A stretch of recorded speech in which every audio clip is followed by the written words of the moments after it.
Muy buenos días. Nuevamente reiniciamos nuestro diplomado de especialización sobre victimología y Derecho Internacional de Protección a Derechos Humanos de las Mujeres. En esta ocasión nos corresponde completar el tema 8, que se refiere a estándares jurídicos del Sistema Interamericano de Derechos Humanos. Algo bien importante es que el objetivo específico de esta capacitación es reconocer y fundamentar las resoluciones conforme a los estándares jurídicos del Sistema Interamericano de Derechos Humanos en general y de los derechos humanos reforzados de las mujeres en general. ¿Qué son los estándares jurídicos? Esta es la primera pregunta que debemos hacernos. En realidad, cuando hablamos de un estándar jurídico, es una regla mínima, una regla aceptada generalmente como obligación de hacer por parte de los estados.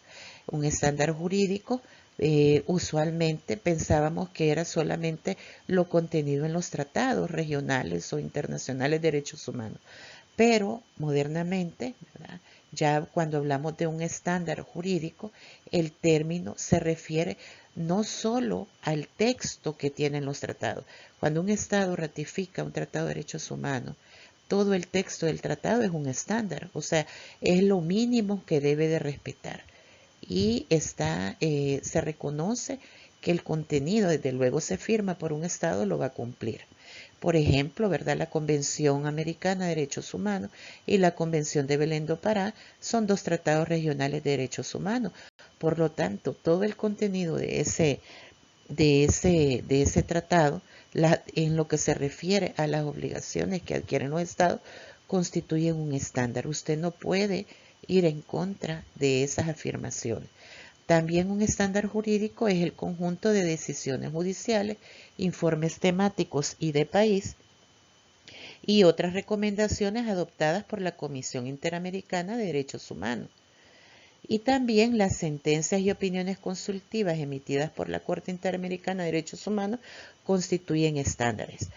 La sentencia de Campo Algodonero referida a feminicidio tiene mucho contenido de equidad de género y de restablecer el derecho de las mujeres a una vida libre de violencia y discriminación.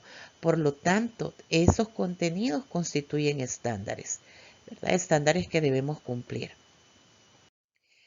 ¿Existe obligación constitucional de aplicar los estándares de derechos humanos?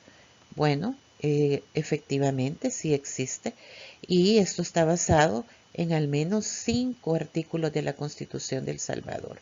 El primero es el artículo 246, en donde establece que los principios, derechos y obligaciones establecidas en esta Constitución no pueden ser alterados por otras leyes con menor jerarquía, ¿verdad?, ya que la Constitución prevalece sobre todas las leyes y reglamentos.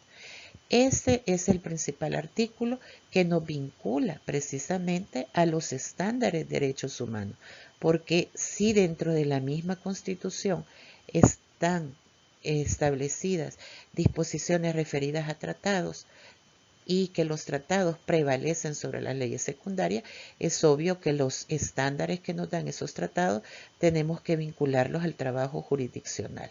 El otro artículo es el 235, en donde acá está vinculando a las personas servidoras públicas en general a cumplir y hacer cumplir la Constitución y a respetarla, ¿verdad?, y atenderla de su texto, cualquiera que fuere, ¿verdad?, en las leyes, decretos, órdenes y reglamentos, etcétera, que la contraríen. Si ven, este artículo 246 nos vincula a todas las personas, seamos servidoras públicas o no. El 235 vincula a las personas servidoras públicas en general, pero también por ser las personas beneficiarias de este diplomado, jueces y juezas, obviamente tenemos que agregar el artículo 172 de la Constitución, en donde su inciso tercero establece que los magistrados y jueces, en lo referente al ejercicio de su función jurisdiccional, ¿verdad?, están sometidos exclusivamente a la Constitución y a las leyes. Luego tenemos el artículo 144, donde nos habla de los tratados. Dice que la ley no podrá modificar o derogar lo acordado en un tratado vigente y que en caso de conflicto entre el tratado y la ley prevalecerá el tratado. Es interesante que recordar que este artículo 144 tiene una acepción bien diferencial de cuando los tratados ratificados son de derechos humanos, porque en estos casos, bajo el principio pro homine o pro persona, en donde se interpreta que el Estado tiene que hacer todo su esfuerzo para garantizar el derecho humano que ha reconocido y protegerlo y permitir que se ejerza, los tratados de derechos humanos dicen, bueno, si yo soy un tratado de derechos humanos, pero hay una ley nacional, ¿verdad?, que protege mejor que yo tratado de derechos humanos, utilizan su ley nacional. Todos los tratados traen eso al final, esas reglas del principio pro homine. Eso no sucede con otro tipo de tratados que no son derechos humanos. Por ejemplo, tratados de libre comercio, tratados de seguridad, de cuestiones de hostilidades, ¿verdad? Militares. Eso, lo que dice el tratado, se cumple. No hay ley secundaria que lo modifique o no se puede preferir una ley secundaria a ese tratado. Pero ojo, repito, cuando se trata de derechos humanos, tratados de derechos humanos, el mismo tratado cede a su jerarquía y dice, si hay una ley nacional que protege mejor que yo, que soy tratado, usen su ley nacional. Y todavía nos dice más, si yo soy un tratado de derechos humanos de protección reforzada, pero hay un tratado de derechos humanos genérico que es para todas las personas, protege mejor a la población que yo reforzadamente pretendo proteger, utilicen el tratado genérico.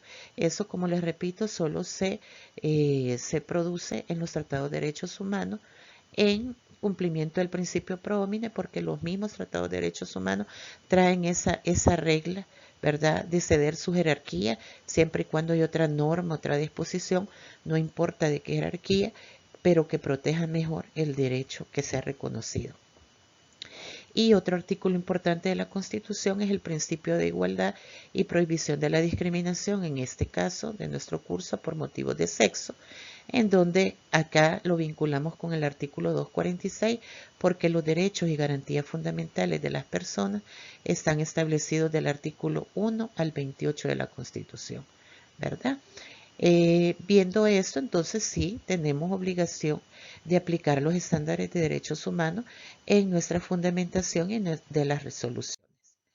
Un ejemplo de estándar jurídico de un informe temático es este. Se nombró una relatora sobre la violencia contra la mujer, sus causas y consecuencias. Y esta relatora especial hizo visitas a países, ¿verdad? Porque iba a ser informe de este tema nada más, de la violencia contra las mujeres. Y visitó una infinidad de países, entre ellos visitó El Salvador y ella, ¿verdad? Presentó, la señora Rashida Manjoo, presentó su informe de relatora especial sobre la violencia contra la mujer, sus causas y consecuencias. Y obviamente, dentro de su informe, establece recomendaciones. Vamos a ver este ejemplo de estándar jurídico de derechos humanos en el informe temático. La relatora especial, antes dicha, recomendó que se garantice la protección de la mujer mediante reformas de la legislación, de las investigaciones y del sistema judicial, entre otras cosas. Y dijo específicamente, lo que ella dijo es, reconozcan el feminicidio como categoría autónoma del delito.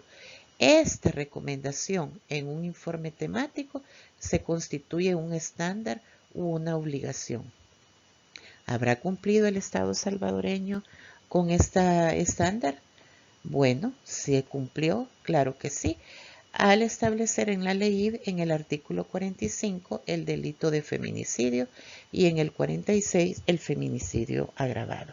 En estos casos, ¿verdad?, la recomendación de la relatora es que no se podía establecer el delito de feminicidio como un feminicidio agravado o como una agravante genérica del delito de homicidio. ¿Por qué? porque lo que en esencia motiva la muerte de las mujeres por odio o menosprecio a su condición de mujer es la misoginia. Si no hay misoginia, entonces no habría ni siquiera homicidio. Por lo tanto, ella recomendó que no agraváramos el homicidio por misoginia, porque es que es la misoginia la esencia, el espíritu del feminicidio es que existe en el autor, en este hombre, existe un segundo dolo. Aparte del conocimiento de que la conducta de matar es prohibida y la voluntad de realizarla, hay un especial elemento subjetivo del autor que es cometer la cesación de esta vida porque considera que la víctima que elige para matar es mujer y de manera consciente o inconsciente la considera un ser inferior a lo masculino o se siente en posibilidad o en poder de poderles quitar su vida, ya sea por tradiciones, por prácticas sociales, culturales, basado en estereotipos de género, basado en discriminación, lo que podamos identificar, pero ese especial elemento subjetivo del autor es lo que lo diferencia de un homicidio. ¿Puede haber homicidio sin misoginia? Sí, pero si no hay misoginia no puede haber ni siquiera muerte de mujer como feminicidio. Y por eso El Salvador sí cumplió con esta recomendación y por lo tanto cumplió con el estándar.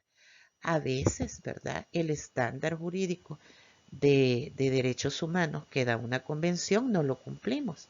Por ejemplo, vean la Convención de Belén do Pará nos establece en el artículo 2 qué vamos a entender eh, por violencia contra la mujer y en qué ámbitos se puede dar. Y aquí nos establece que dice que se entiende por violencia contra la mujer la que tenga lugar dentro de la familia o unidad doméstica o en cualquier otra relación interpersonal, ya sea que el agresor comparta o haya compartido el mismo domicilio que la mujer. Miren qué interesante. Este estándar que nos da la Belén do Pará nos está diciendo amplíen el concepto de familia, no se restrinjan, porque si solo vamos a proteger a las mujeres en una relación estable o en una relación legalizada, entonces van a dejar que muchas mujeres sufran violencia por su condición de mujer. Vamos a ver si El Salvador cumplió con este estándar o obligación.